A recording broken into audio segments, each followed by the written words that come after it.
money matters. And just kind of going to tell a testimony about November. We had $10,000 due at the end of November, and so I realized this is pretty unusual. And if you think about it, there's no way I can lean to the strength of my arm or my mind to come up with $10,000 in 1 month. Who can make $10,000 in 1 month with their own sweat? Very few people, other than some highfalutin CEO or something, And so basically this is going to be supernatural. Or we're in a tank somewhere, So anyway, then Debbie and I have this little thing, when we're facing an issue such as provision finances, she'll say, because she's the one who deals with most of the finances, paying the bills and stuff, she'll say, Mark, it's probably time to go fishing, in keeping with Peter's deal, time to go fishing. So we both know what that is. And so now, for me, the going fishing is not going and begging for heaven for some kind of breakthrough. Because if I'm going to believe in heaven now, if I'm going to believe in me being seated with Christ, hidden with Christ, having the mind of Christ, if I'm going to believe in that, then what kind of posture would it be if I, sitting right next to Christ, being seated with Christ in heavenly place, if me, being seated right here, start begging him, oh, Jesus, you got to come through with a breakthrough, It's like, hello, I got you all the way from down there to right here. Do you think I'm not going to take care of you? And so, if you just think about it, in reality, if Scripture is indeed reality, if it is, then what kind of posture is it if we beg? And so I said, for actually probably most of this year, maybe longer, I don't know, but I've just been, it's like, I've got to change my posture and my approach in my communication with God. It can't be begging, it's got to be in confidence of His goodness. Surrounded, secure, inside of His goodness. Now how would you talk? Now how would you present this? Now how would you go fishing? Okay, now it's not about scurrying around, scampering around, being anxious, and trying to find the best fishing hole. Fish are not biting here, let's go over there, I'm sorry. It's not about might or power, but by my Spirit, says the Lord. So anyway, I'm just thinking, okay. So like I said, about a year ago, I began just thinking, I've got to change my whole approach. If I'm going to believe this, if I'm going to preach it, if I'm hearing it and beginning to preach it, I've got to walk in this. So it's got to change my approach. So I just walk out. I have several places I go. One is right over here on the other side of Holmes. You might have seen me over there. I walk up. I got about a 10 or 15 block neighborhood that it's mine now. It all belongs to me. I've been over there for several years, maybe 3 years now. So I start walking with the Lord, and I said, Lord, you and me, we got an adventure ahead of us. So now instead of a problem, we got an adventure, okay? An adventure. And the question is, Lord, and it's not really a question as much as it is a pondering and a wondering. What kind of story are we going to have at the end of this adventure? What kind of new, fun, exciting miracle story are we going to have after this adventure, Jesus? And so now it begins to be a walking with my friend, rather than, you've got to give me a breakthrough, And so, Jesus, you and I were in this together. This is going to be really cool. And I'm really happy that you include me and are happy to do so in this story that's being created right now. Now, I don't know what it's going to be, Jesus, but this is going to be pretty cool, isn't it? And so just speaking faith to my own heart and speaking in, I believe, a more correct posture with the one from whom the provisions come.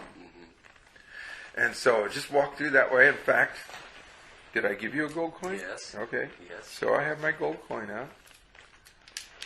And I just walk with that gold coin in my hand. God, you sent Peter out fishing. So I'm out fishing today. Now, Peter might have been a little anxious, and I might have been tempted to be anxious, but that wasn't what you wanted him to do, and eventually that's what he settled down. He just settled down to being, hopefully, falling asleep and entering into rest. And that's finally when the fish bit on his line. And that's what I want to do today.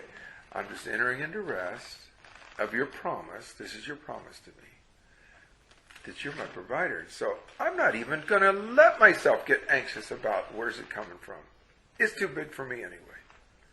And so, what kind of cool story is going to come up? So I did that for a while. And then I got my pocket angel out. This is my pocket. A cool story about that. I don't know if I told this story, but this has to do with, it's possible an angel gave this to me.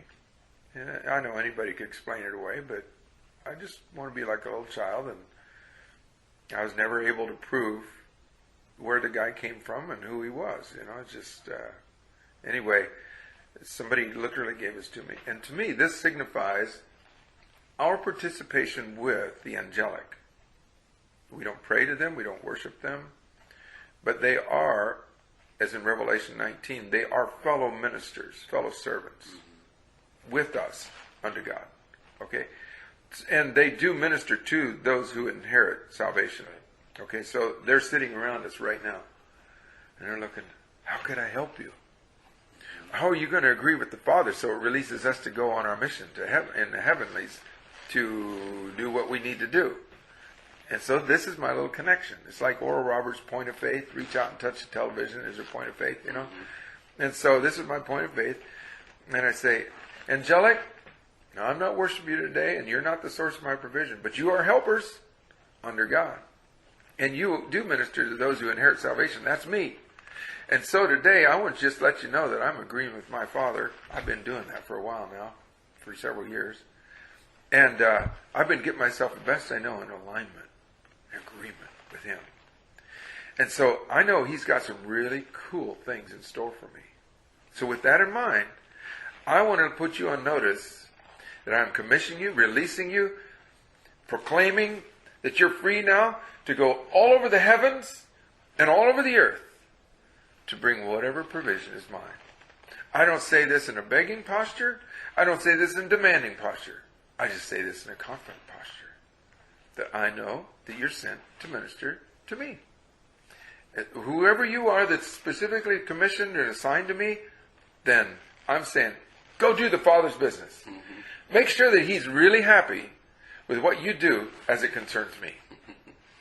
Just kind of interacting. I don't know much about this. I don't know whether it's, how much of it's even right.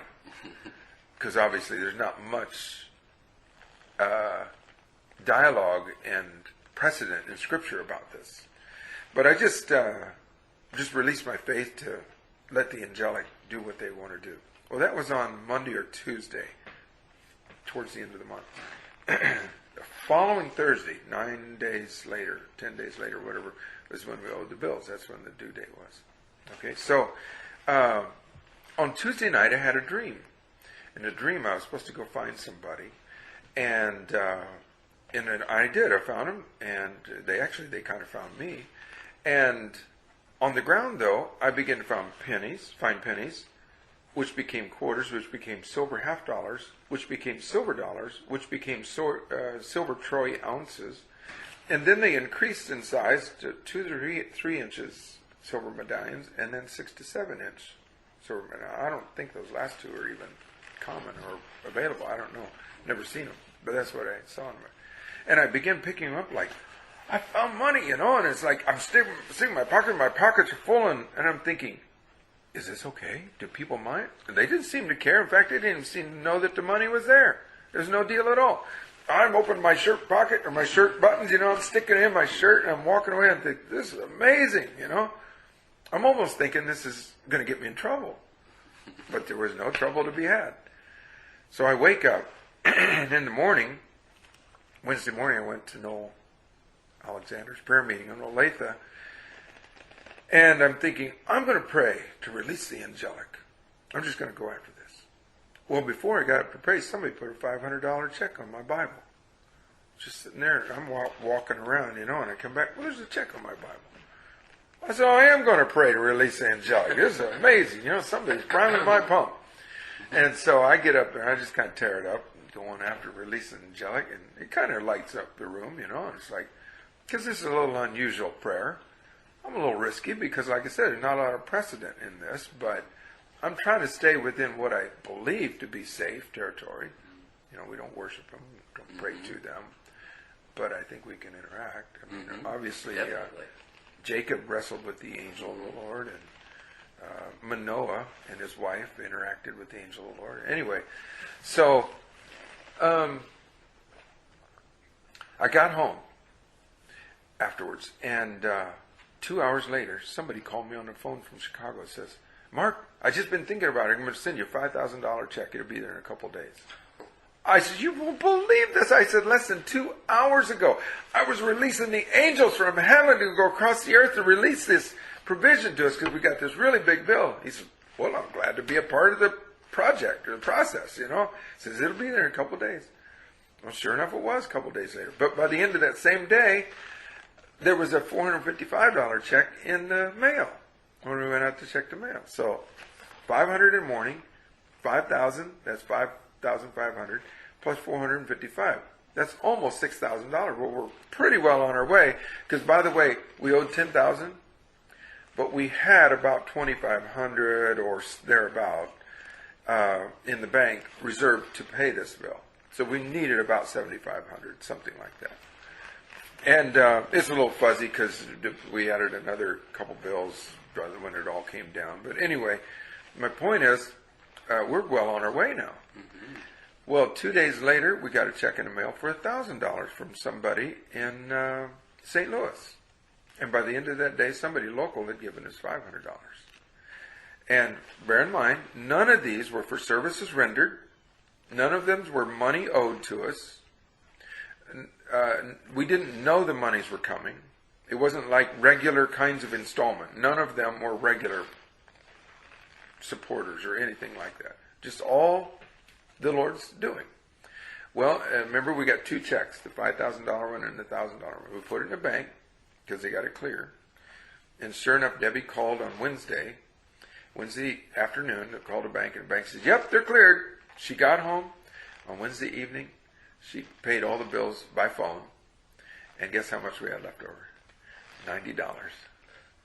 Is that cool? That's totally cool. So that next Wednesday, the Wednesday before they were due, I'm over at Noel's prayer meeting again. And I said, well, guys, I'll just tell you what happened. And then I'm just going to pray the same thing again. And I did. And by this time now, there was a lot of faith in the room. It's like, whoa, let's go after it, And so we had a good time. Noel gets up right at the end. He says, now, guys, just keep your eyes open. Anything weird can happen. Just look for it. Just be like a little child. It can be anything. Weird, simple, off the charts, whatever. And so I drove away with the guy I go over with, Chuck. He was driving, and we were going down the road just less than 5 minutes away from the church. And we passed a box in the middle of the road, sealed or a closed box. And we stopped just 2 blocks down the road to get gas at a gas station. And I said, Chuck, that box in the road is haunting me. That is way too obvious and in our face for me not to check that out, especially in light of what we just said. Look for anything unusual. I said, I got to go back there. I ran back the 2 blocks, went back and got the box, pulled it up on the curb and opened it up. And there were 9 brand new furnace filters the exact same size as my furnace. Well, obviously that's no big deal. I mean, what are they, $2-3 a piece, something like that? So no big deal, but designed perfectly. I mean, they're brand new, just sitting there waiting for me to come get them, and I won't have to buy furnace filters for how long, So it's just one of those old deals. Okay, I had this dream, and so we got the silver. Then at Christmas, we had somebody at our house, and they said, and I want to give you a gift. And they said, thought you might like it. A silver troy ounce. Oh, wow. And so, just talk about finding silver, remember in the dream? Yes. Finding silver in the provision of the Lord. Well, anyway, when the story gets all done here, it's just another wild, miraculous, cool provision story that God does. It's way beyond anything we could do. You couldn't manufacture that. You could stress, strive, and wear yourself into a breakdown, nervous breakdown, trying to make it happen. I just say, how about if we just get simple, get hidden with Christ inside of God, and just let Him be who He loves to be. Mm-hmm. So that's my story, and I'm sticking to it. I love it. That's perfect for us, too.